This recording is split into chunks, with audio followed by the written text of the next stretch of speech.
গাজা বিচ্ছিন্ন হয়েছিল আগেই। এবার ইসরায়েলি ফৌজের গ্রাউন্ড অপারেশনে কার্যত অবরুদ্ধ হয়ে পড়ল দক্ষিণ গাজাও। ধারাবাহিক বিমান ও ক্ষেপণাস্ত্র হামলার মধ্যেই বৃহস্পতিবার মধ্য দক্ষিণ গাজা সংযোগ রক্ষাকারী করিডোরের দখল নিয়েছে ইসরায়েল সেনা।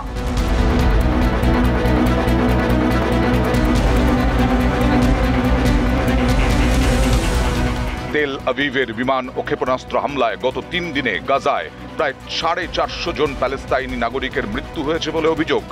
নিহতদের মধ্যে রয়েছেন স্বাধীনতাপন্থী প্যালেস্তাইনি সংগঠন হামাসের নেতা তথা গাজার প্রশাসনিক প্রধান এসাম আল দালিস, অভ্যন্তরীণ বিষয়ক দপ্তরের প্রধান মাহমুদ আবু ওয়াতফা, নিরাপত্তা বিষয়ক প্রধান বাহজাত আবু সুলতান। এরই মধ্যে গ্রাউন্ড অপারেশন শুরু হওয়ায় নিহতের সংখ্যা আরও বাড়তে পারে বলে আশঙ্কা।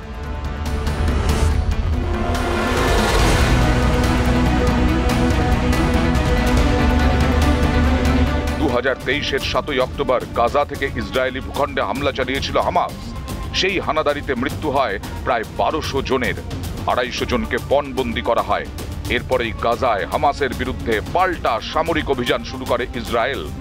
গত 1.5 বছরের যুদ্ধে মৃত্যু হয়েছে প্রায় 65,000 প্যালেস্তাইনি নাগরিকের। 2023-এর অক্টোবরের শেষ পর্বে ইসরায়েলি সেনার গ্রাউন্ড অপারেশন চালিয়ে নেজারিম করিডোর দখল করায় কার্যত বিচ্ছিন্ন হয়ে গিয়েছিল উত্তর গাজা।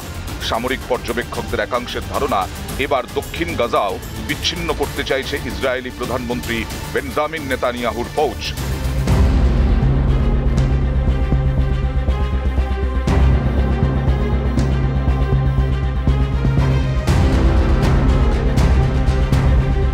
গত 19 জানুয়ারি শুরু হওয়া যুদ্ধবিরতি ভেঙে রমজানের মধ্যেই মঙ্গলবার থেকে গাজায় একতরফা হামলা শুরু করেছে ইসরায়েল।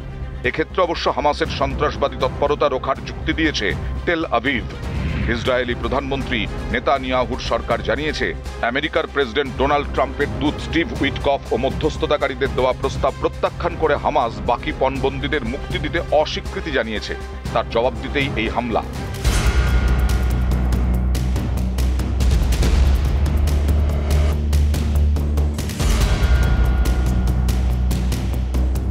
হোয়াইট হাউসের প্রেস সচিব ক্যারোলিন লেভিট মঙ্গলবার জানিয়েছেন, আমেরিকার সম্মতি নিয়েই নতুন করে গাজার অভিযান শুরু করেছে ইসরায়েলি সেনা।